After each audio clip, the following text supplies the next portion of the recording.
వేదాహమేతం పురుషం మహాంతం ఆదిత్యవర్ణం తమస పరస్తాత్ తమేవ విదిత్వా అతిమృత్యుమేతి నాన్యః పంథా విద్యతే యనాయ నాన్యః పంథా విద్యతే యనాయ. ఓం శాంతి శాంతి శాంతి. ఈ యొక్క ఉపనిషత్తు జ్ఞాన గంగా అధ్యాత్మ సత్సంగానికి వచ్చేసినటువంటి వారందరికీ నమస్తే, స్వాగతం, సుస్వాగతం.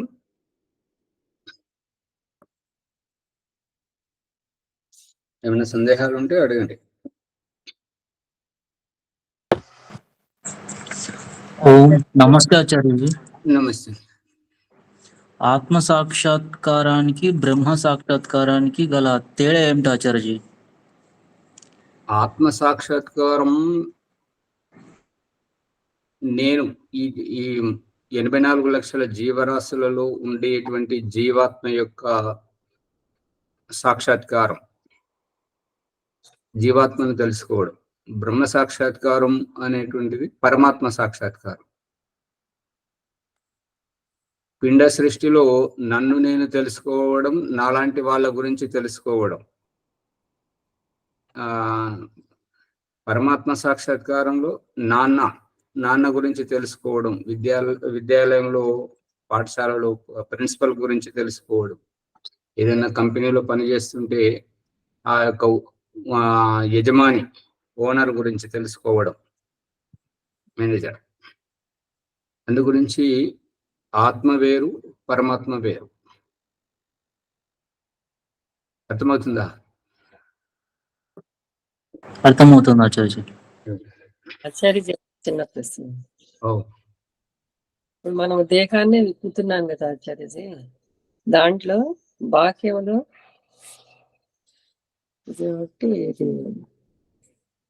ఈ తల్లి తండ్రి సంతానం అనేటటువంటిది మనకి దేహంలో అర్థమైంది కదా ఆచార్య.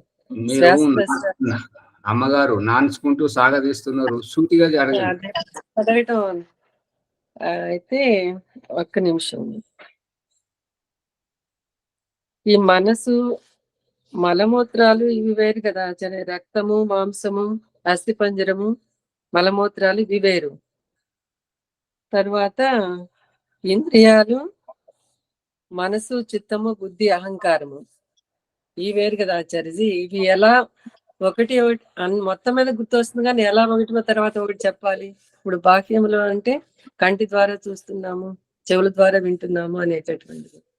లోపల ఉన్నటువంటి ఈ చిత్తము, అహంకారము, ఈ మనస్సు, ఇప్పుడు మనసుని గురించి తెలుసుకుంటున్నాము. అట్లాగే బాహ్యంలో చెప్పటానికి ఒక ఆధారంగా మళ్ళీ ఒకసారి చెప్పండి ఆచార్యజీ. ఎట్లా ఇప్పుడు దేహాన్ని అంటే తెలిసిపోయింది, ప్రతి కనిపించే ఇంద్రియాల ద్వారా చెప్పటం అనేది. మళ్ళీ అంటే అంతఃకరణం ద్వారా ఆచార్య తర్వాత లోపలికి ప్రవేశించాలి. దేహము వేరు, మీ అభిప్రాయం ప్రకారం దేహము వేరు, రక్త మాంసాలు ఎముకలు వేరు, మలమూత్రాలు దేహము వేరు అనే కదా? అవునాచార్య. అదే అమ్మగారు, అన్ని కలిస్తేనే రక్త మాంసము, ఎముకలు, రోమాలు, మలమూత్రాలు, ఈ యొక్క ఇంద్రియాలు, నరనాడులు ఇవన్నీ కలిస్తేనే దేహం ఏర్పడుతుంది. ఇక దేహం వేరు ఇవి వేరనేది కాదు. ఇప్పుడు ఏంటంటే సెల్ ఫోన్ను ఇప్పండి, పైనది అద్దంలాగా కనబడుతుంది, వెనకది దాని బుర్రలాగా కనబడుతుంది. లోపల ఉన్నటువంటి ఏ అవయవానికి ఆ అవయవం అది సెల్ ఫోన్ ఎట్లా అవుతుంటది? పరికరాలు కనబడుతుంది. పరికరాలు. ఇప్పుడు శరీరాన్ని విప్పినప్పుడు, శరీరాన్ని ఒలిసినప్పుడు ఇంద్రియాలు వేరు, శరీరం వేరు కాదు. ఇంద్రియాలతో కూడినటువంటిది శరీరం. ఇప్పుడు అన్నీ కలిసినప్పుడే శరీరం ఏర్పడుతుంటది.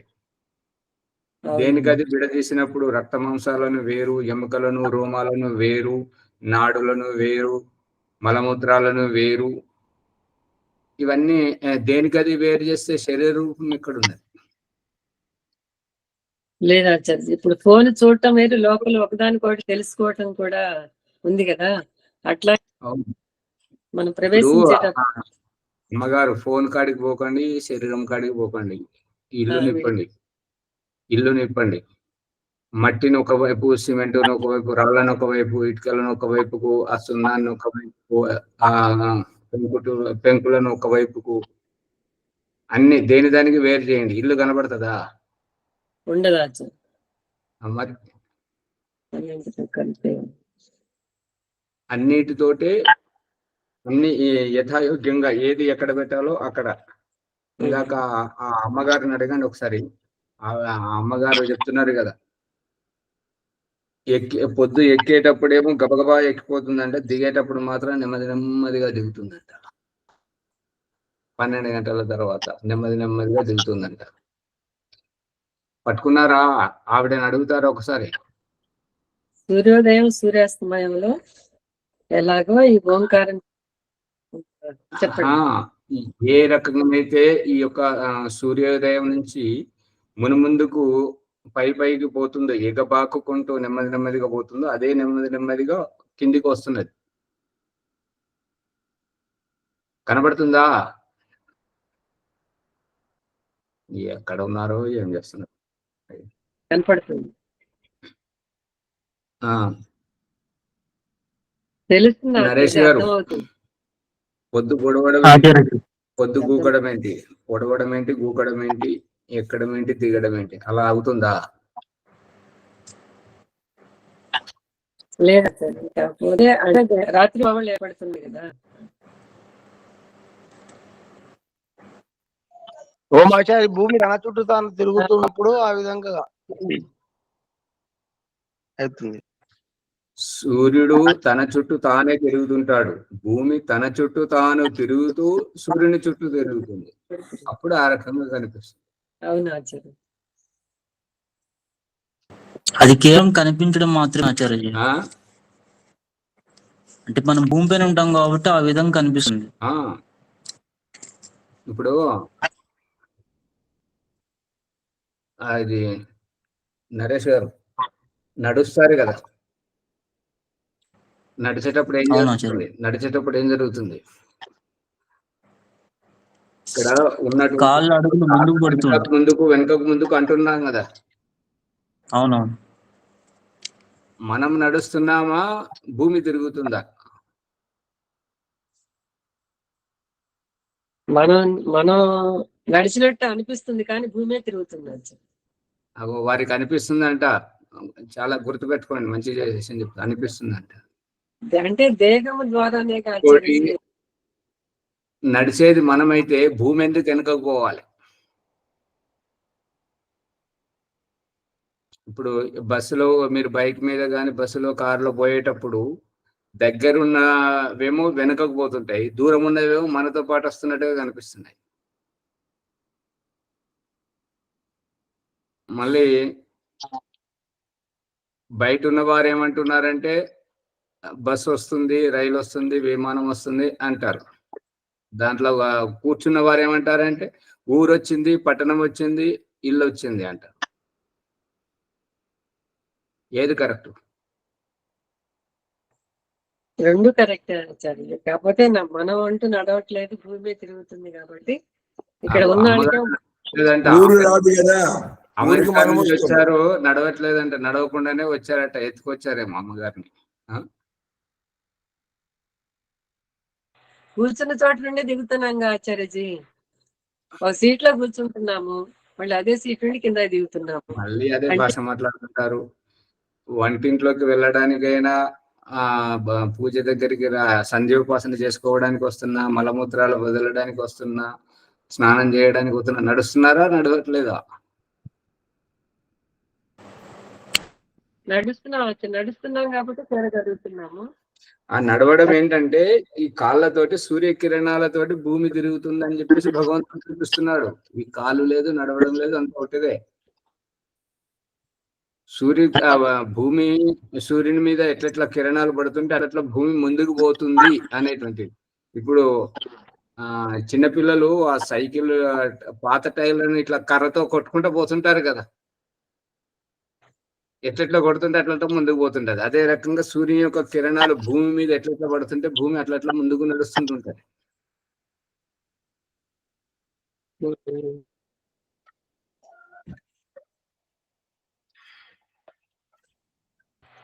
ఇప్పుడు మన ప్రకరణంలో ధన్యవాదాలు. బృహదారణ్యకోపనిషత్తు ప్రథమ అధ్యాయం పంచమ బ్రాహ్మణం ఈ 14వ ప్రసంగాన్ని చూడండి. సా ఏషా సంవత్సర ప్రజాపతి షోడశ కళః. ఆ పరమేశ్వరుడు ఈ యొక్క సంవత్సరం అని అంటే కాలం యొక్క వ్యవధి, ఈ కాలం యొక్క పరిధిని సంవత్సరం అనడం జరుగుతుంది. అది 16 కళలతో కూడుకున్నటువంటిదని చెప్తున్నాడు. షోడశ కళః ప్రజాపతి. తస్య రాత్రయః ఏవ 15. అందులో రాత్రులే 15 ఉన్నాయంట. కళ ధ్రువైవ అస్య షోడశి కళ. ఈ కళలు అనేటువంటివి ధ్రువం అంటే స్థిరముగా ఉన్నటువంటి వాటిని ధ్రువం అంటుంటారు. ఏవ అస్య షోడశి కళ. ఈ రకంగా 16 కళల్లో 15 రాత్రులు ఉన్నాయి. అవి స్థిరంగా ఉన్నాయి.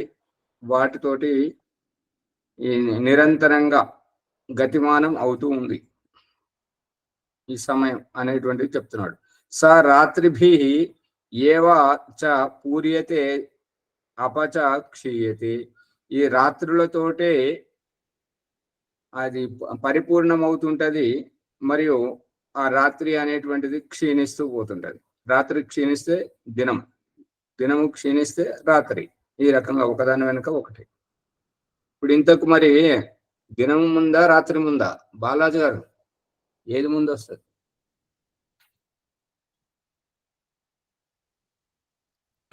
మాట్లాడాలి.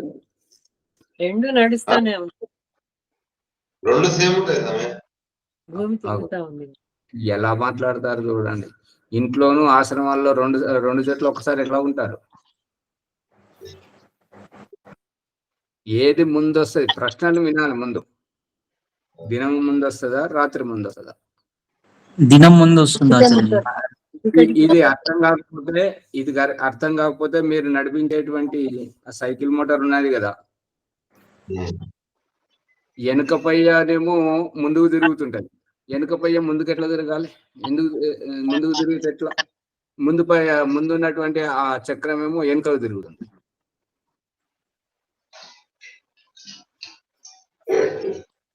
గమనించారా? చెప్పండి మరి దాని రహస్యం ఏంటి? చక్రము అన్నప్పుడు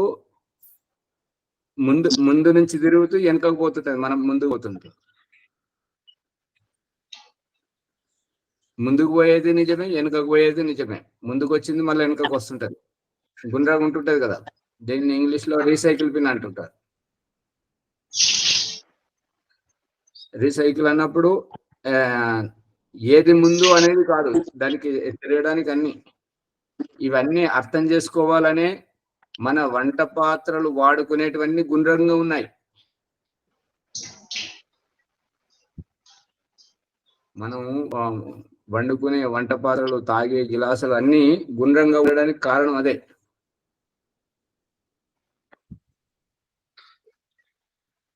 అందు గురించి మొట్టమొదట అక్కడ చెప్తున్నాడు కదా, నాసతీయ సూక్తంలో, ఋగ్వేదం యొక్క నాసతీయ సూక్తంలో, నా రాత్రి ఆసీత్ నా దినం ఆసీత్, నా సత ఆసీత్ నా అసత ఆసీత్.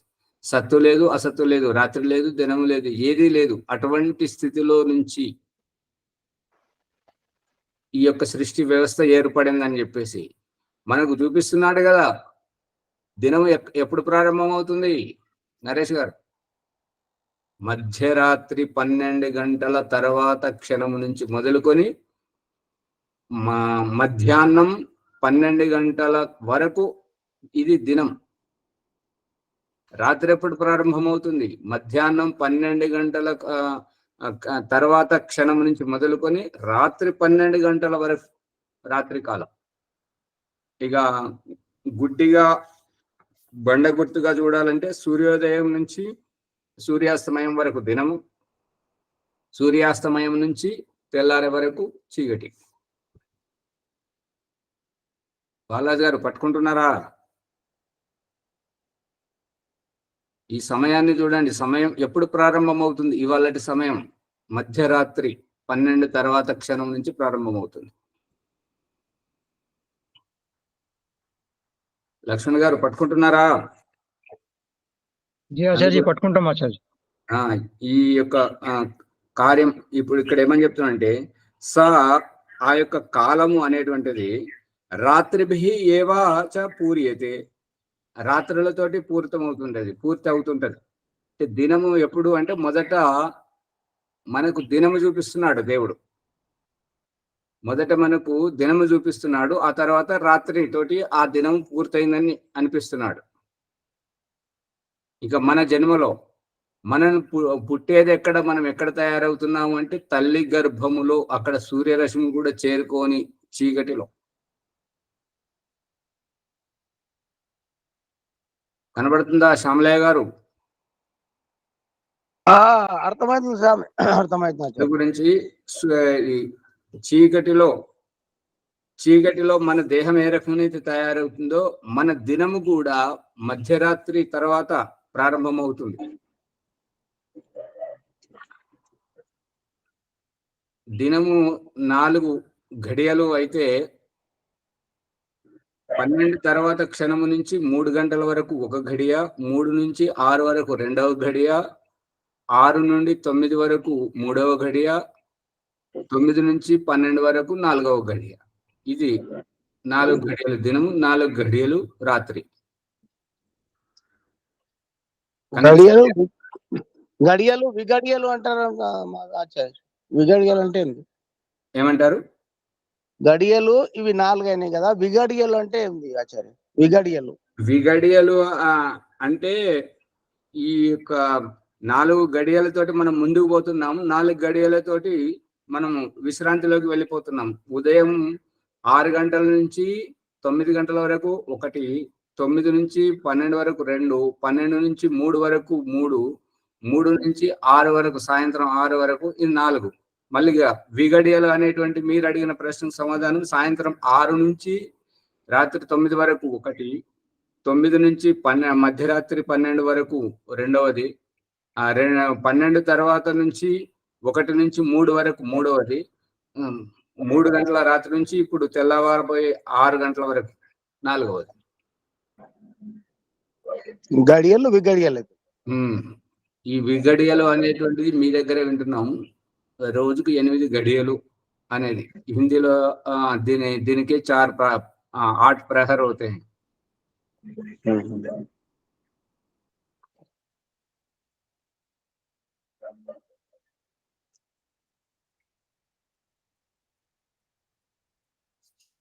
సో అమావాస్య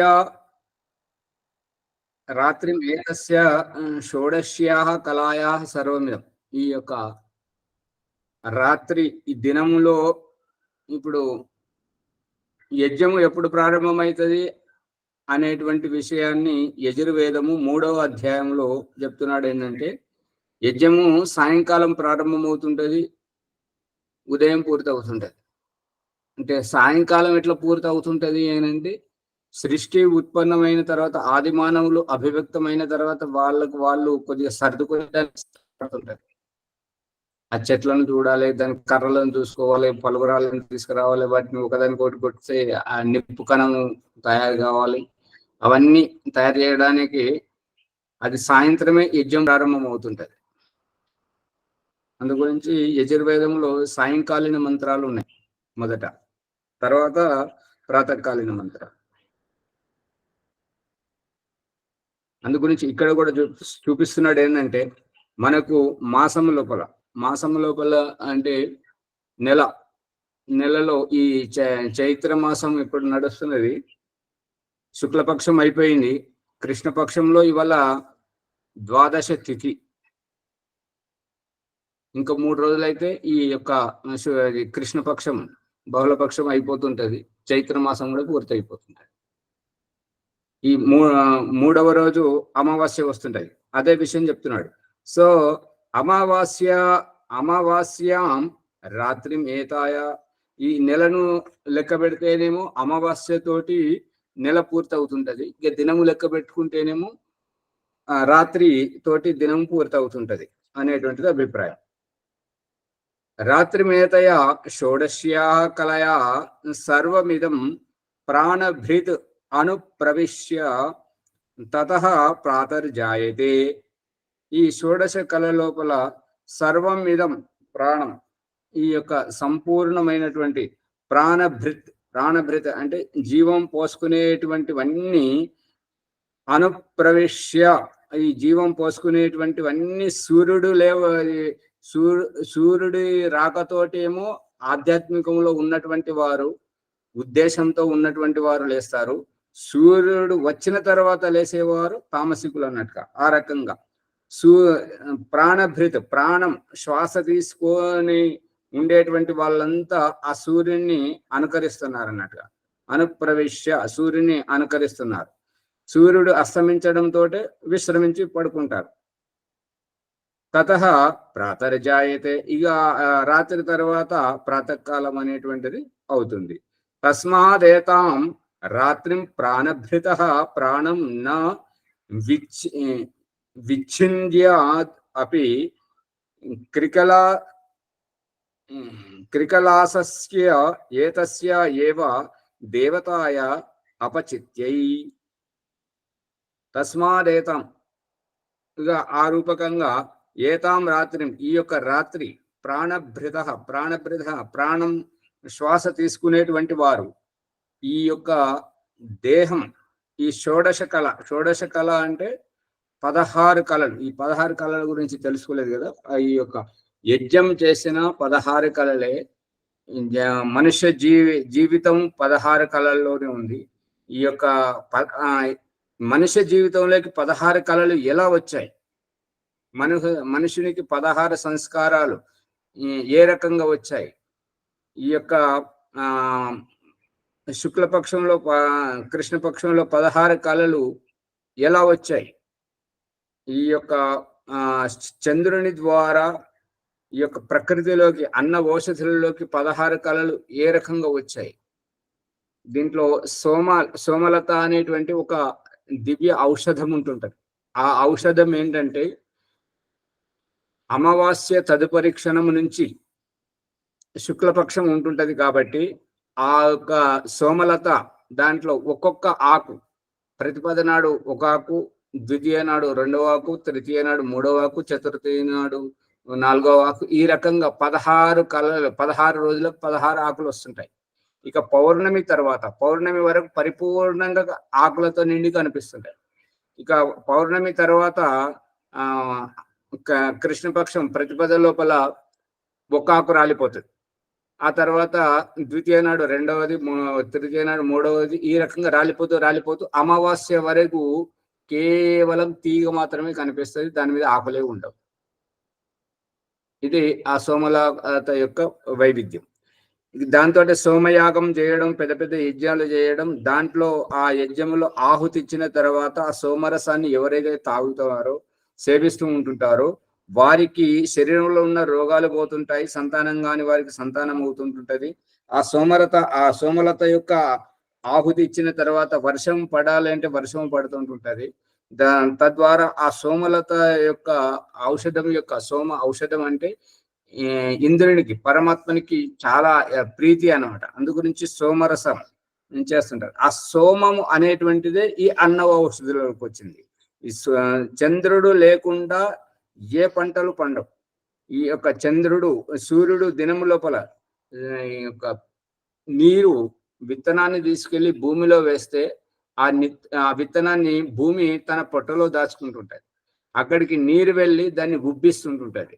ఆ ఉబ్బించిన తర్వాత ఆ భూమి పొట్ట అనేటువంటిది పొంగిపోతున్నప్పుడు దాంట్లోకి సూర్యరశ్మి జొరి సూర్యరశ్మి చొచ్చుకుపోయి ఆ యొక్క విత్తనం యొక్క పొట్ట పగలగొడతారు. పొట్ట పగలగొట్టగానే దానికి ఊపిరి అందిస్తుంటది ఈ వాయువు వేగం. అప్పుడు మొలక అనేటువంటిది వస్తుంటది. ఆ మొలక వచ్చినప్పుడు దానికి సూర్యరశ్మి, గాలి, నీరు, ఈ యొక్క భూమి యొక్క అది ఏమంటారంటే ఆధారం, ఇవి అన్ని లభించేసరికి ఈ యొక్క విచ్చుకొని పుష్పంలాగా ఈ రకంగా అది పుష్పించడం, ఫలించడం తయారవుతుంటది. ఈ అన్నముతోటి మన మానవ దేహం, ఈ యొక్క ప్రాణులన్నిటి యొక్క దేహం అనేటువంటిది ఈ అన్నముతోటే ఏర్పడింది. కాబట్టి ఈ అన్నము ద్వారా, అన్న ఔషధుల ద్వారా ఈ యొక్క దేహంలోకి, మనుష్య జీవితంలోకి 16 కళలు వచ్చాయి. అందు గురించి ఈ యొక్క షోడశ కళల వాడు మనుషుడు అని చెప్పడం జరుగుతుంది. షోడశ కళలు అంటే గర్భాధానం మొదటి సంస్కారం. గర్భాధానం అంటే సంతానాన్ని కనడం గురించి స్త్రీ పురుషుల సంపర్కంతో పురుష శరీరం నుంచి స్త్రీ శరీరానికి శుక్రాణువు నడవడం. ఇక రెండవ సంస్కారం గర్భము పడిపోకుండా ఉండేటువంటిది, గర్భమును కాపాడేటువంటిది పుంసవన సంస్కారం. మూడవ సంస్కారం గర్భములో ఎదిగేటువంటి పిండము చాలా ఆరోగ్యంగా ఎదగాలి, గుణవంతంగా ఎదగాలి, మంచి గుణగణాలతోటి ఎదగాలని చెప్పేసి సీమంతోన్నయన సంస్కారం. ఆ తర్వాత ఎదిగినటువంటి పిండం పుట్టుకు రావడం, గర్భం నుంచి బయటకు రావడం, దీనిని జాతకర్మ సంస్కారం. ఆ వచ్చినటువంటి ఆ యొక్క శిశువుకు పేరు పెట్టడం నామకరణ సంస్కారం. ఆ తర్వాత ఈ పుట్టినటువంటి శిశువును దాదాపు 10-15 రోజులైతే తక్కువలో తక్కువ, అది పూర్వకాలంలోనైతే దాదాపు 40 రోజుల వరకు ఇంట్లోనే ఉంచేవారు, మండలం వరకు. వచ్చేది సూర్యుని వెలుతురు తీసుకొచ్చేటువంటి వారు కారు. అందు గురించి వారికి ఈ యొక్క కంటి దృష్టి అనేటువంటిది ఎప్పటికీ ఉండేటువంటిది, అద్దాలు అనేటువంటివి వచ్చేటువంటివి కావు. ఇక ఇప్పుడు మనకు దేవిదాస్ గారు వచ్చారు, వీళ్ళది హాస్పిటల్ ఉన్నది. రాత్రి డెలివరీ అయితే పొద్దున్న తీసుకొచ్చి ఎండకు పెడుతుంటారు. అది వాళ్ళు అప్పడాలు ఆరేసినట్టుగా తీసుకొచ్చి ఎండకు పెడుతుంటారు. దీనితోటి వారి ఉద్దేశం ఏంటంటే ఈ పసరికలు అంటే దాన్ని ఏమంటారు,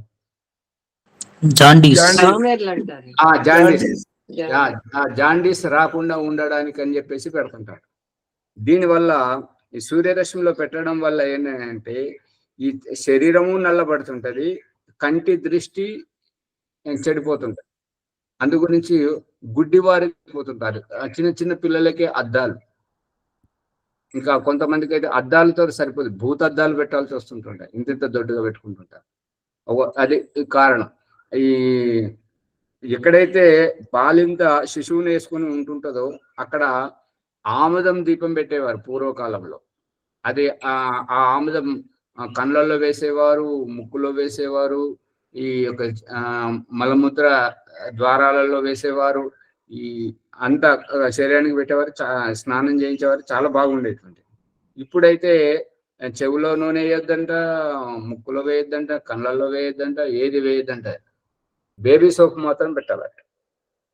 డాక్టర్ వద్దన్నాడని చెప్పేసి ఈనాటి వాళ్ళ అమ్మలక్కలందరూ వాళ్ళకు ఏది తలకు నూనె కూడా పెట్టరు, మాడ మీద అంటాడని. అందు గురించి ఈ దౌర్భాగ్యం అనేటువంటిది మనకు లభించింది. ఓ మాషాజీ, జిడ్డుగా ఉంటుందని పెట్టొద్దని చెప్తున్నారు. శరీరం లోపల నూనె వేస్తే అంత జిడ్డు తయారైతుంది, మట్టి అంత జామ అయిపోతుంది, ద్వారాలు మూసుకుపోతాయి, కాబట్టి పెట్టకండి అని చెప్తున్నారు. అదే ఇగో ఈ రహస్య ఆ డాక్టర్లు చెప్పేది. ఇక్కడ ఆశ్రమంలో దాయిని అమ్మగారు ఉన్నారు. వారు ఏం చేస్తారంటే యజ్ఞం చేసిన తర్వాత నెయ్యి తేజమయ్యి అన్న తర్వాత నెయ్యి అంతా తీసుకొని నెత్తికి పెట్టుకుంటారు. అలా పెట్టుకోకమ్మా చీమలు పడతాయి, నిద్ర పట్టరు, బట్టలన్నీ ఏదైతుంటాయి అంటే అవి వినిపించుకోదన్నమాట. అది వారికి వర్తిస్తుంది. కానీ ఏ తల్లి అయినా సరే వాళ్ళు పిల్లలకు తలంటూ ఈ నూనె అంటిన తర్వాత మాడ మీద కానీ శరీరానికి అంతా ఇట్లా కాళ్ళన్నీ రాసి మాలిసి మర్దన చేస్తుంటారు కదా. చేసిన తర్వాత ఎవరు స్నానం చేయకుండా బట్టలతో ఉంచుతారు, బట్టలు వేస్తుంటారు. గోరువెచ్చని నీళ్ళతో స్నానం చేయిస్తారా లేదా? దేవుడా వీళ్ళంతా ఎవరు మాట్లాడారు. తెల్లగుంటే రాయినా చేపిస్తారా సరే, తప్పకుండా చేపిస్తారు. మరి ఆ డాక్టర్ బుద్ధి వచ్చేటట్టు చెప్పండి. అరే ఎవరు కూడా నూనెతోటి ఉండరు, జిడ్డుగా ఉండరు, ఎవరు కూడా మళ్ళీ శుభ్రం చేస్తారు, సున్నిపిండి స్నానం చేయిస్తుంటారు. ఇంకా రామరామచారి గారు వారు రాదు, వాళ్ళ పిల్లలకైతే అతను సున్నిపిండి పెట్టి ఆ పేడ రసంతో పెట్టి స్నానం చేయించండి. అప్పుడు కరోనా ఇట్లా రాకూడదు, మా పిల్లలకి ఏది రాకూడదు అని చెప్పేసి గోమూత్రంతో చేయించేవాళ్ళు ఆచార్యజీ, అంతమంది అంటే చేయించే. ఇప్పుడు ఒకవేళ ఆ మాట అంటే ముందు డాక్టర్ కంటే నువ్వే కూడా చిన్నపిల్లలకు ఆ రకంగా చేయించేటువంటి వారు. ఇక మనం మన ప్రసంగంలోకి వస్తే నూనె వద్దంటారా చదివి? కళ్ళకు కాటుక కూడా వద్దంటారా? అది కళ్ళకు కాటుక వద్దంటుంది. కళ్ళకు నిద్ర మంచిగా వస్తుంది, నిద్ర మంచిగా వస్తుంటుంటది, మరి దృష్టి పెరుగుతుంది. ఎందుకంటే మనం అన్ని మనమే చూసుకుంటే మళ్ళీ వాళ్ళ భార్య పిల్లలు బతుకోవద్దు, వాళ్ళు అంతంత పెద్ద డిగ్రీలు తీసుకొని వచ్చారు కదా, మన నాశనమే వాళ్ళ ఎదుగుదల. అందుకని వాళ్ళు డాక్టర్లు మొక్కుకుంటారు ఏంటంటే, భగవంతుడా ఈ హాస్పిటల్ పెట్టిన రోజు ఎక్కువ మంది రావాలని మొక్కుకుంటారు. అంటే వాళ్ళు ప్రజలు ఇబ్బంది పడితే ఈయన నవ్వుకుంటుంటారు అన్నమాట. ఈయన కుటుంబం అంతా కిలకిలమని వికసిస్తుంటారు. ఆ తర్వాత ఈ 40 రోజుల తర్వాత మండలం తర్వాత ఇప్పుడైతే 10-15 రోజులుగా అది వాళ్ళ ఇప్పుడు దేవిదాస్ గారు హాస్పిటల్లో అయితే రాత్రి ప్రసవిస్తే పొద్దున్నే తెచ్చుకొచ్చి ఎండలో పెడుతున్నారు కదా, ఆ రకంగా సూర్యుని యొక్క వెలుతురు, స్వచ్ఛమైన గాలి వెలుతురు ఉండేటువంటి ప్రదేశానికి చేద్దామని నిష్క్రమణ సంస్కారం అంటే మొట్టమొదటిసారిగా గాలి వెలుతురులోకి శిశువును తీసుకురావడం. ఆ తర్వాత ఎన్నైనా లెక్క పెడుతున్నారా, మర్చిపోయారా? 6. ఆ తర్వాత మొట్టమొదటిసారి తల్లి దగ్గర పాలు సరిపోనప్పుడు ఉగ్గన్నం తయారు చేసి వారిని అన్నప్రాశన సంస్కారం చేయడం. అన్నప్రాశన సంస్కారం అంటే మొట్టమొదటిసారిగా ఉడికిన అన్నం తినిపించడం. ఆ తర్వాత ఇది 6 నెలలప్పుడు చేస్తుంటారు. ఆ తర్వాత చేసేటువంటిది ఈ యొక్క చెవులు కుట్టించడం, ముక్కు కుట్టించడం. ఈ చెవులు ఎందుకు కుట్టిస్తారు అని అంటే, ఇక అది ప్రకరణం వేరైపోతుంది, కానీ సూటిగా ఏందని అంటే హరణీయ రాకుండా ఉండడానికి, ఈ యొక్క గజ్జలలో గుడ్డలు దిగకుండా ఉండడానికి, మరియు వారు స్ఫూర్తిదాయకంగా ఉత్సాహకంగా ఉండడానికి ఇది చేస్తుంటారు. ఆ తర్వాత తల వెంట్రుకలు తీయడం, పుట్టు వెంట్రుకలు అంటుంటారు. ఈ పుట్టు వెంట్రుకలు ఎందుకు కోసం తీస్తారు అంటే, గర్భం నుంచి వస్తున్నప్పుడు మాయను ఛేదించుకుంటూ రావడం వల్ల మాయ చిరిగిపోయి ఈ వెంట్రుకల మొదళ్లలో ఉండిపోతుంటాయి. దాంతో చుండ్రు తయారవుతుంటది, ఆ శిశువుకు దురద పెడుతుంటది అనమాట. అందు గురించి ఒకసారి పూర్తిగా తీసేయడం ఇది విజ్ఞానం, తల వెంట్రుకలు తీసేయడం. అందు గురించి ఈ పుట్టు వెంట్రుకలు తీసేటువంటి దాన్ని ముండన సంస్కారము, ఇది ఏమంటారు, చూడాకర్మ సంస్కారం, ముండన సంస్కారం, చూడాకర్మ సంస్కారం అంటుంటారు పుట్టు వెంట్రుకలు తీసేటువంటి. ఆ తర్వాత ఉపనయనం అంటే జంధ్యం, గాయత్రి వేసుకునేటువంటిది. మనము శరీరం మీద ధరిస్తూ ఉంటాం కదా 3 పోగులు. ఈ 3 పోగుల్లో మనకు గుర్తింపజేసేటువంటిది ఏంటంటే, శారీరకంగా జన్మనిచ్చినటువంటి తల్లి, పెంచి పోషించేటువంటి తండ్రి, విద్య నేర్పేటువంటి గురువు, ఈ 3 అని చెప్పేసి. బాలాజీ గారు వాళ్ళు మనకు మన జీవితంలో ఎలా ఉన్నారు చెప్పండి? తల్లితో బంధం ఎట్లా అంటే, గర్భము నుండి వచ్చేటువంటి శిశువు శిశువు యొక్క బొడ్డుకు తల్లి శరీరానికి కలిపినటువంటి ఆ పేగుబంధం మెడలో వేసుకొని వస్తుంటారు. అది ఆర్య సమాజకులకేనా, బ్రాహ్మణులకేనా అలా వేసుకుంటూ వచ్చేది అందరికా?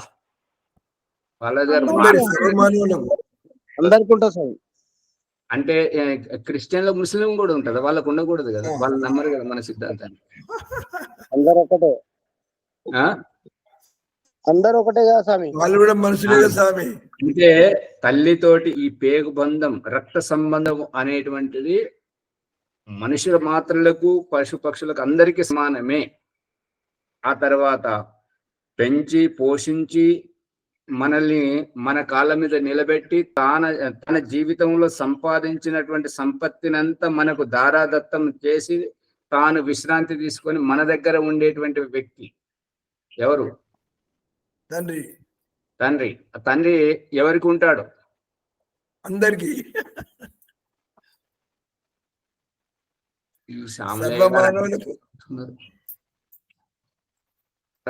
నరేష్ గారు పట్టుకుంటున్నారా? నరేష్ గారు, తండ్రి ఎవరికి ఉంటాడు? పట్టుకుంటున్నాను. ఆ తర్వాత మూడవ వ్యక్తి మన జీవితంలో మనకు అక్షర జ్ఞానం నేర్పించి సమాజంలో మనకంటూ ఒక ప్రత్యేకతను కనబరిపింపజేసినటువంటి గురువు. మనం అలసిపోయేంత వరకు చదివిస్తాడు. దానితో మనకు సమాజంలో ఒక స్థానం అంటూ ఆ గురువు ద్వారానే ఈ ఉద్యోగం చేసేటువంటి వారు, వ్యాపారం చేసేటువంటి వారు, చదువు చెప్పేవారు, చదువు నేర్చుకునేటువంటి వారు, వీళ్ళంతా ఎవరెవరైతే జడ్జీలు, పోలీసులు, న్యాయాధీశులు అందరు ఎవరైతే ఉన్నారో వారందరికీ ఆ యొక్క తెలివితేటలు, ఆ జ్ఞానం, ఆ యోగ్యత అనేటువంటిది గురువు ద్వారానే వస్తుంది. ఈ ముగ్గురి తోటి రుణం తీర్చుకోవాలి కాబట్టి రుణానుబంధం ఈ యొక్క యజ్ఞోపవీతం. మనం చిన్నగా ఉన్నప్పుడు వాళ్ళు మనల్ని ఎదిగింపజేశారు కాబట్టి మనం పెద్దగా అయ్యాక వారు చేత కాకుండా ఉంటారు కాబట్టి వారికి రుణం తీర్చుకోవాలనేటువంటి. పట్టుకుంటున్నారా? పట్టుకుంటున్నాం స్వామి. బాలాజీ గారు పట్టుబడిదా యజ్ఞోపవీతం? పట్టుకున్నా. ఇది ఈ యొక్క గురువు ఎవరికి ఉంటాడు? అందరికి ఉంటాడు కదా. కానీ ఈ బ్రాహ్మణులు ఎవరైతే ఉన్నారో వారంట బ్రాహ్మణులంట వాళ్ళ భార్యకి ఇవ్వరు, వాళ్ళ కూతురికి ఇవ్వరు, వాళ్ళ కోడలికి ఇవ్వరు.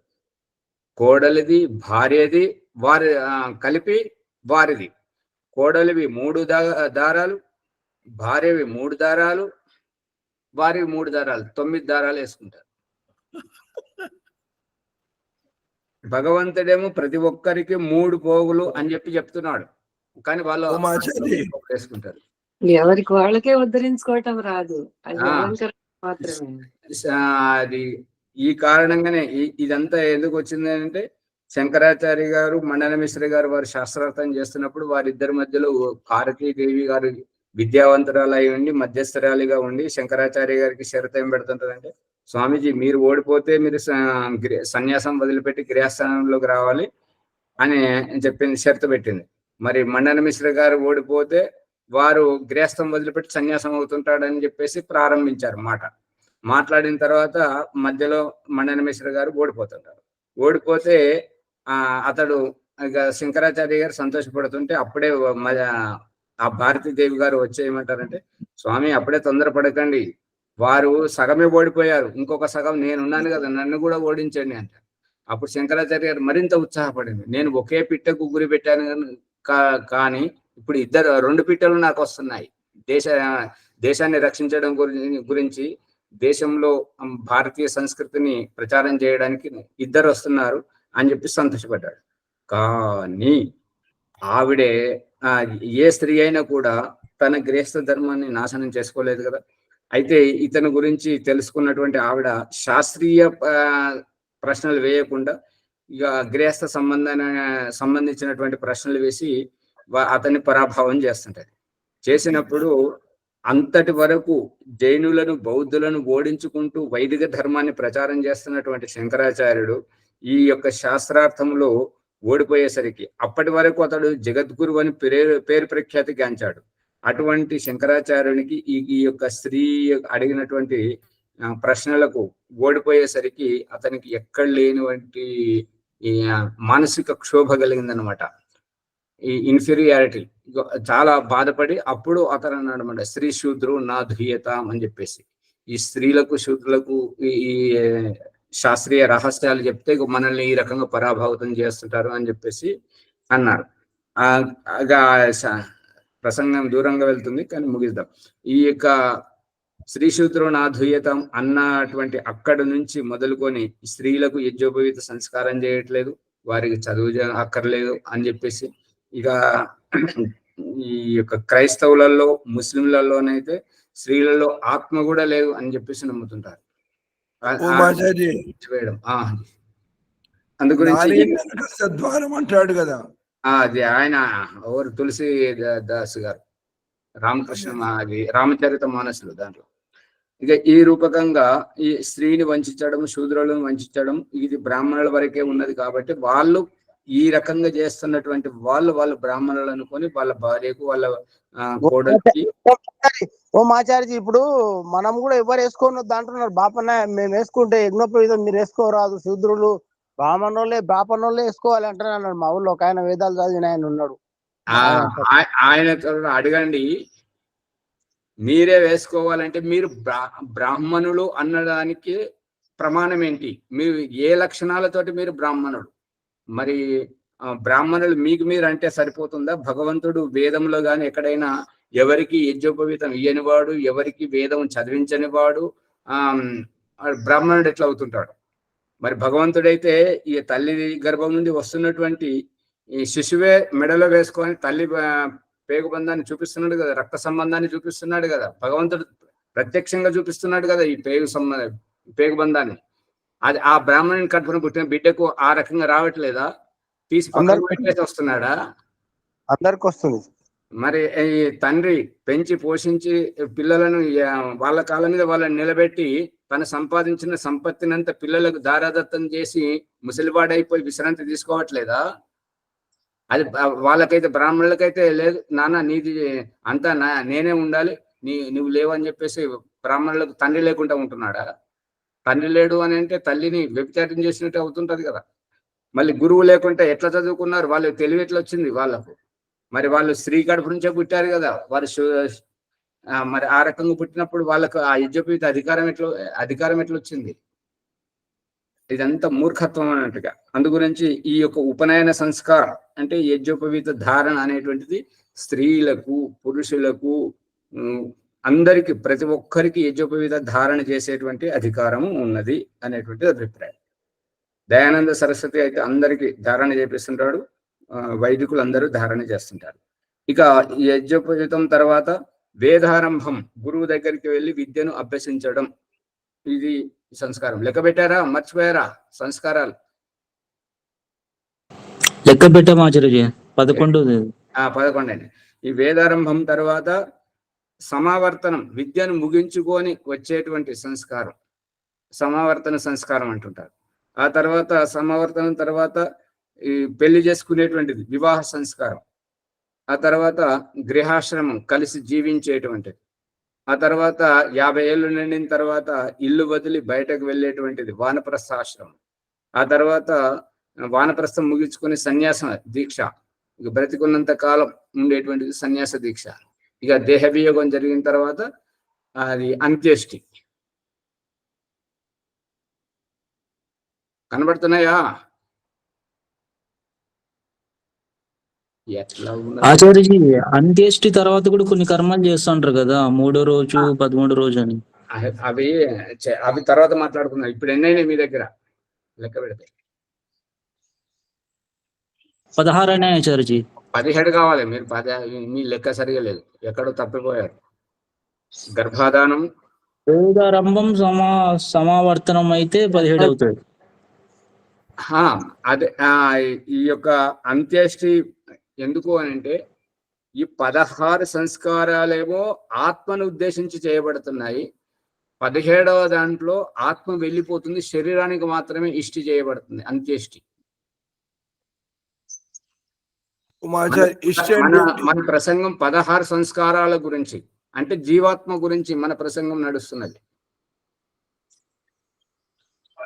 అర్థమవుతుందా? అర్థమవుతుంది ఆచార్య. ఇక మీరు అడిగేటువంటి మూడు రోజులు, 11 రోజులు, మాసికం, సంవత్సరికం అనేటువంటిది అది మన కాలక్షేపం. అక్కడ దేవుడు చూపిస్తున్నటువంటిది, దయానంద సరస్వతి చూపిస్తున్నటువంటిది ఏంటంటే ఆత్మ వెళ్ళింది కాబట్టి ఇది సంస్కారంలో లెక్కించబడట్లేదు. అంత్యేష్టి, అంతిమ సంస్కారం అనేటువంటిది అక్కడ అదే లెక్కించబడట్లేదు. అటువంటిది ఆ తర్వాత చేసేటువంటివి ఎట్లా వర్తిస్తాయి? వెలిగిందా? అవునాచార్య. బాలరాజు గారు అర్థమవుతుందా లేదా? ఆ నిద్రపోవద్దు అన్నట్టుగా. ఇది ఏంటంటే ఈ ఈ శరీరంనే విప్పి చూపిస్తున్నాడు భగవంతుడు. ఏంటంటే ఈ ఆత్మ ఈ ఇంతవరకు సన్యాస దీక్ష వరకు దేహంలో ఉన్నటువంటి ఆత్మ వెళ్ళిపోయిన తర్వాత ఈ శవము దీనికి అంతిమ సంస్కారం చెయ్యాలి. ఆ అంతిమ సంస్కారమే ఆత్మకు వర్తించట్లేదు, ఈ సంస్కారాలలోకి రావట్లేదు. అందుకే అంత్యేష్టి అనడం జరుగుతుంది. ఇష్టి అంటే ఏమిటి? ఇష్టి అంటే దానికి చేయాల్సినటువంటి క్రియ, కర్మ. కర్మ. పట్టుకుంటున్నారా పుష్పమ్మ గారు? అవునా సార్? అందు గురించి ఈ యొక్క 3 రోజులు 10 రోజులు 11 రోజులు అది మాసికం అదంతా మన కాలక్షేపం వారి పేరు మీద మనం చేసుకునేటువంటి. దీంట్లో ఉత్తర భారతంలో ఒక కార్యం ఏం చేస్తారని అంటే, ఇక తండ్రి చనిపోయాడు కాబట్టి అతని యొక్క సమస్త అధికారాలన్నీ ఆ తర్వాత ఉన్నటువంటి కుమారునికి అతనికి వర్తిస్తుంటాయి అని సమాజానికి తెలియజేయడం గురించే ఈ యొక్క దినాలు వారాలు చేయడం జరుగుతుంది. అంతవరకే.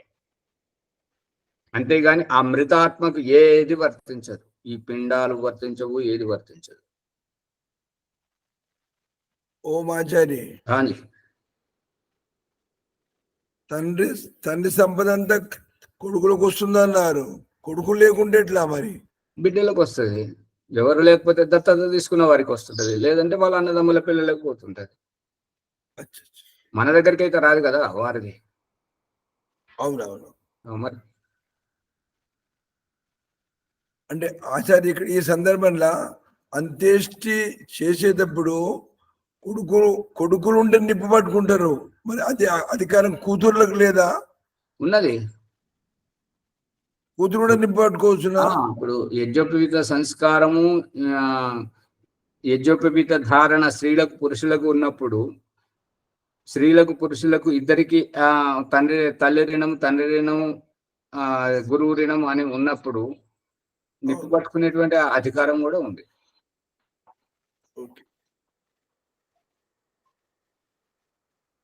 ఇంకొక మూర్ఖత్వం ఈ ప్రసంగంలో ఏంటంటే,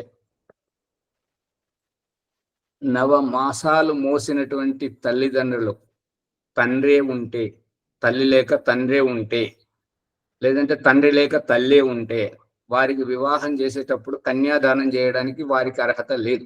అందు గురించి ఈ యొక్క వివాహం జరిగేటువంటి కన్యతోటి ఏ సంబంధం లేనటువంటి వాళ్ళు చిన్నమ్మ పుట్ని అత్త మామ వాళ్ళు వచ్చి కూర్చుండి కన్యాదానం చేస్తుంటారు. ఈ మూర్ఖత్వం ఉన్నది. ఇది మనం చేసుకుంటున్నటువంటి మూర్ఖత్వం. కానీ 9 మాసాలు మోసినటువంటి ఆ తల్లి ఒంటరిగా ఉన్నా జంటగా ఉన్న వారికి అధికారం ఉండాలి. కన్య శబ్దానికి అర్థం చూడండి. కన్య ఎవరికి? కన్నవారికే కన్య అవుతుంటది కాబట్టి వారికి కన్యాదానం చేసేటువంటి అర్హత. అంతేగాని ఎవరు పడితే వారిని కూర్చుండబెట్టడం అనేటువంటిది అది మహామూర్ఖత్వం. తల్లిదండ్రులను వంచింపజేయడం, అది అక్కడ ఉన్నటువంటి రహస్యం. సమయం పరిగెత్తుకుపోతుంది. మనమేం విషయం ఏదైనా ఒక పాట పాడండి. పాట పాడితే మంచిగా భక్తిపూర్వకం.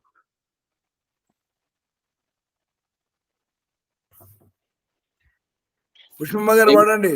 దేవిదాస్ గారు రమాదేవి గారు అదే అమ్మగారితో పాడించండి. పాడతారా?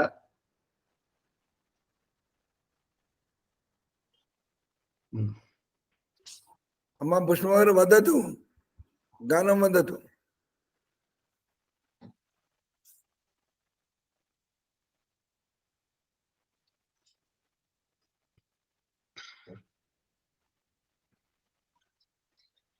కానివ్వండి. తొందరగా సువర్చలమ్మ గారు మీరైనా పాడండి. ఎవరో ఒకరు పాడండి, సమయం పోతుంది కదా. ఏ చోట నేనేమి చేసినా నీ పాటనే పాడేదా, నీ మేటి గుణములే చాటెదా. నిన్ను మించినదేదైనా కలదా, నిఖిలాధిపతి నీవేగా బలదా. లేదు లేదు నా మదిలో ఎట్టి బెడదా, నీ స్మరణమున చావైనా సరదా. ఏ చోట ఏ చోట నేనేమి చేసినా, నీ పాటనే పాడేదా. నీ మేటి గుణములే చాటెదా. ఎన్ని కష్టములెదురై నిలిచినా, ఎన్ని బాధలు నన్ను చుట్టుకొనినా, నిన్ను మరువను నిమిషంబునైనా, నీతి విడువను మరే నాటికైనా. ఏ చోట ఏ చోట నేనేమి చేసినా, నీ పాటనే పాడేదా. నీ మేటి గుణములే చాటెదా. వెర్రిదానని జనులంతా నన్ను వెక్కిరించిన వేసారిపోను, మీదు మిక్కిలి ఆనందపడెదా. నీ ధ్యానములో అన్నీ మరచెదా, నీ ధ్యానములో అన్నీ మరచెదా. ఏ చోట ఏ చోట నేనేమి చేసినా, నీ పాటనే పాడేదా. నీ మేటి గుణములే చాటెదా. నోరు నవ్వగా నిన్ను గూర్చి పొగిడెదా, మనసు పొంగగా నీ ఘనత తలచెదా. కడిగి వేయుమో మాలోని బురదా, తెంచి వేయుము పాపాల పరదా. నీ పాటనే పాడేదా, నీ మేటి గుణములే చాటెదా. ఇల్లు వాకిలి శ్రీవారు పిల్లలు, ఒళ్ళు మనసు నీకే అంకితం. ఇల్లు వాకిలి ఇల్లాలు పిల్లలు, ఒళ్ళు మనసు నీకే అంకితం. కావు మా కరుణాలలో సుఖదా, బ్రోహుమా ప్రణవోంకార వరదా. ఏ చోట ఏ చోట నేనేమి చేసినా, నీ పాటనే పాడేదా. నీ మేటి గుణములే చాటెదా. నిన్ను మించిన దేదైనా కలదా, నిఖిలాధిపతి నీవేగా బలదా. ఏ చోట నేనేమి చేసినా, నీ పాటనే పాడేదా. నీ మేటి గుణములే చాటెదా. ధన్యవాదాలు సార్. సంధ్య మీరు చేపిస్తారు ఈరోజు బాలరాజు గారు.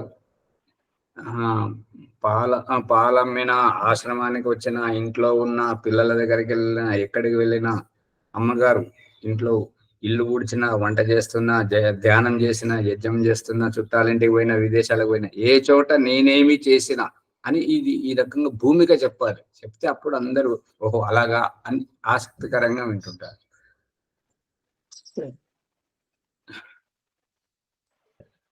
సంధ్యోపాసన చేయించండి. ధన్యవాదాలు. ఈ వీడియోని లైక్ చేసి షేర్ చేయండి, సబ్స్క్రైబ్ చేసుకోండి. ఈరోజు ఆచార్య అర్థ సహితంగా చేయించిన మూల మంత్రాలు మీకు ఎట్లా వీలైతే అట్లా చేయించండి. మీకు ఎట్లా చేయించండి. అలాగే అథ వేదిక సంధ్య బ్రహ్మయజ్ఞము ఓం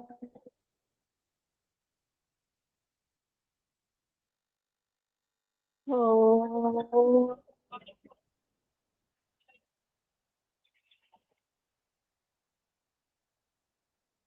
ఓం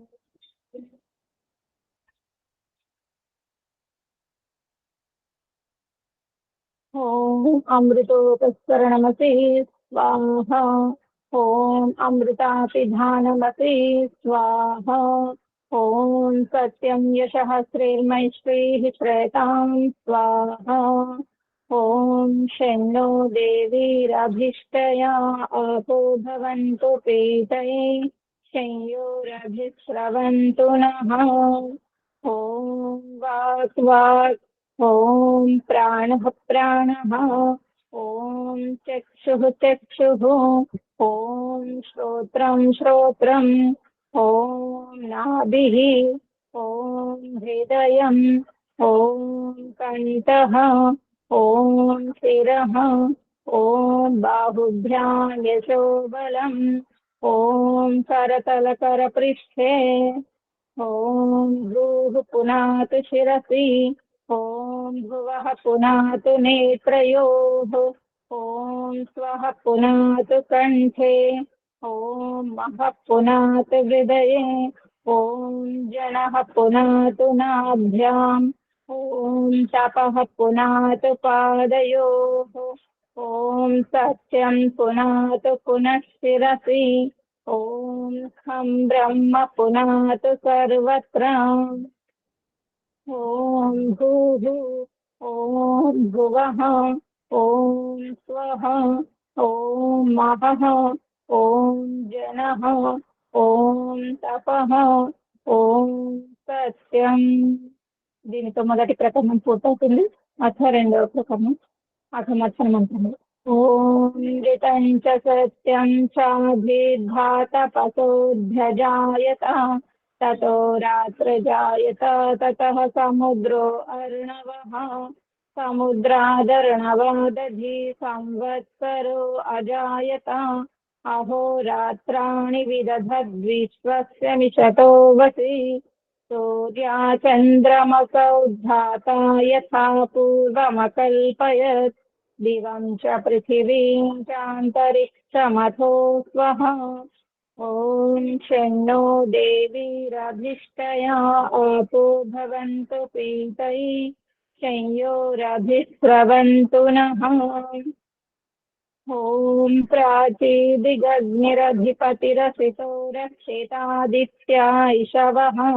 तेभ्यो नमोऽधिपतिभ्यो नमो रक्षितृभ्यो नम इषुभ्यो नम एभ्यो अस्तु. योऽस्मान् वेत्तियं वयं विष्मत्संवोजं भेदद्मः. दक्षिणादिगिन्द्रोऽधिपतिस्थिरस्थिराजिरस्थिता पितरैषवः. तेभ्यो नमोऽधिपतिभ्यो नमो रक्षितृभ्यो नम इषुभ्यो नम एभ्यो अस्तु. योऽस्मान् वेष्टियं वयं विष्मत्संवोजं भेदद्मः. प्रतीचि दिग्वरुणोऽधिपतिः त्रिजाकूरस्थितान्नमिषवः. तेभ्यो नमोऽधिपतिभ्यो नमो रक्षितृभ्यो नम इषुभ्यो नम एभ्यो अस्तु. योऽस्मान् वेत्तियं वयं विष्मत्संवोजं भेदद्मः. उदीचि दिक्सोमोऽधिपतिः स्वजो रक्षिता शनिरिषवः. तेभ्यो नमोऽधिपतिभ्यो नमो रक्षितृभ्यो नम इषुभ्यो नम एभ्यो अस्तु. योऽस्मान् वेत्तियं वयं विष्मत्संवोजं भेदद्मः. ध्रुवादिग्विष्णुरधिपतिः कल्मासग्रीवो रक्षिता वीरुधैषवः. तेभ्यो नमोऽधिपतिभ्यो नमो रक्षितृभ्यो नम इषुभ्यो नम एभ्यो अस्तु. योऽस्मान् वेत्तियं वयं विष्मत्संवोजं भेदद्मः. ऊर्ध्वादिबृहस्पतिरधिपतिः स्वित्रो रक्षिता वर्षमिषवः. तेभ्यो नमोऽधिपतिभ्यो नमो रक्षितृभ्यो नम इषिभ्यो नम एभ्यो अस्तु योऽस्मान् द्वितीयं वयं द्विस्मस्तम्भोजं भेदद्मः अतोपस्थानं ॐ जातवेदसे सुनवामसो ममराति यतो निदहाति वेदः तनः पर्षदति दुर्गाणि विश्वानादेव सिन्धुं दुरितात्यग्निः चित्रं देवानामुदगादनीकं चक्षुर्मित्रस्य वरुणस्याग्नेः आप्राद्या वा पृथिवी अन्तरिक्षं सूर्य आत्मा जगतस्तस्तुषष्टम् उदुत्यं जातवेदसं देवं वहन्ति केतवः दृशे विश्वाय सूर्यम् उद्वयं तमसः परिस्वः पश्यन्त उत्तरम् देवं देवत्रा सूर्यमगन्मज्योतिरुत्तमम् దీనితో రెండో ప్రకరణం పూర్తవుతుంది. ప్రాశ్చిత్త మంత్రం. ఓం తచ్చక్షుర్దేవహితం పురస్తాత్ శుక్రముచ్చరత్ పశ్యేమ శరదః శతం జీవేమ శరదః శతం శృణుయామ శరదః శతం ప్రబ్రవామ శరదః శతం అదీనాః శ్యామ శరదః శతం భూయశ్చ శరదః శతం. ఓం శన్నో దేవీరభిష్టయా ఆపో భవంతు పీతయే శంయోరభిస్రవంతు నః. ఓం భూర్భువః స్వః తత్సవితుర్వరేణ్యం భర్గో దేవస్య ధీమహి ధియో యో నః ప్రచోదయాత్. హే రక్షక, సచ్చిదానంద స్వరూప, జగదుత్పాదక దేవ, నీ దివ్యం వరేణ్యమునైన శుద్ధ విజ్ఞాన స్వరూపమును మేము నిత్యం మా హృదయంలో ధ్యానించము. మాకు సద్బుద్ధినిచ్చి సత్కర్మములు చేయునట్లు మా బుద్ధులను ప్రేరేపించము. అత సమర్పణ భావంతో. ఓ పరమేశ్వర దయానిదే, మీ కృప వల్ల జపోపాసనాది కర్మములను చేస్తున్న మేము ధర్మ, అర్థ, కామ మరియు మోక్షముల సిద్ధిని సత్వరముగా ప్రాప్తించుకుందుముగాక. ఓం నమః శంభవాయ చ మయోభవాయ చ నమః శంకరాయ చ మయస్కరాయ చ నమః శివాయ చ శివతరాయ చ. ఓం శన్నో దేవీరభిష్టయా ఆపో భవంతు పీతయే శంయోరభిస్రవంతు నః. ఓం ఇతి వైదిక సంధ్యా బ్రహ్మవిష్ణు. ఓం పుష్పమ్మ గారు ధన్యవాదములు. ఈరోజు ఎపిసోడ్ లోపల షోడశ కళలు మానవ జీవితంలో ఏ విధంగా అనువర్తిస్తాయి అనేటువంటి చక్కని జ్ఞానాన్ని ప్రసాదించారు. వారి జీవితం లోపల విశేషంగా పదార్థాలను ఎలా తెలుసుకోవాలనే వ్యవహారిక జ్ఞానం కూడా సోమలతను చూసి జీవితంలో షోడశ కళతో పాటు 17వ కళ కూడా ఉన్నది, అది జీవితం వెళ్ళిపోయిన తర్వాత అనే రహస్యాన్ని ఎవరు చెప్పరు. కాబట్టి షోడశ కళలకు మన ఈ ఆత్మకు సంబంధం ఏమిటి దాన్ని చక్కగా వివరించారు ఆచార్య ఓంప్రకాష్ గారు. ధన్యవాదములు. ఈ ఎపిసోడ్ లైక్ చేయండి, షేర్ చేయండి, సబ్స్క్రైబ్ చేయండి. బృహదారణకు బుద్ధి లోపల జ్ఞానం లోపలికి వస్తున్నాం. మనం ఆత్మను పరమాత్మను తెలుసుకునే విషయం లోపల అంతర్నిహితంగా లోపలికి వెళ్తున్నాం. కాబట్టి అందరు శ్రద్ధగా వినాలి. 1-2 సార్లు వినండి, లైక్ చేయండి, షేర్ చేయండి, సబ్స్క్రైబ్ చేయండి, గంట సింబల్ గట్టిగా నొక్కండి. ఓం శుభోదయం. ముని గారు, అక్కడ 2 విషయాలు మీకు సమయం ఉన్నప్పుడు ఎప్పుడైనా చెప్పండి. అలాగే అమ్మ, ఈరోజు ఒక క్లాస్ కూడా ఉంటుంది, రండి. ఓం శాంతి పాఠం చెప్పండి అమ్మా. అత శాంతి పాఠం. ఓం దేవ శాంతి అంతరిక్షం శాంతి పృథివీ శాంతి ఆపః శాంతి ఓషధయః శాంతి వనస్పతయః శాంతి విశ్వే దేవాః శాంతి బ్రహ్మ శాంతి సర్వం శాంతి శాంతిరేవ శాంతి సామా శాంతిరేధి. ఓం శాంతి శాంతి శాంతి. ఓం నమః శివాయ. సర్వేభ్యో నమః. నమస్తే. లక్ష్మణ్ గారు ముందర వస్తలేరు, అది ముందట 15-20 నిమిషాల సమయం పోతుంది. తర్వాత వస్తున్నారు. ముందు వస్తే ఇంకా సమయం చాలా ఎక్కువ ఉంటుంది.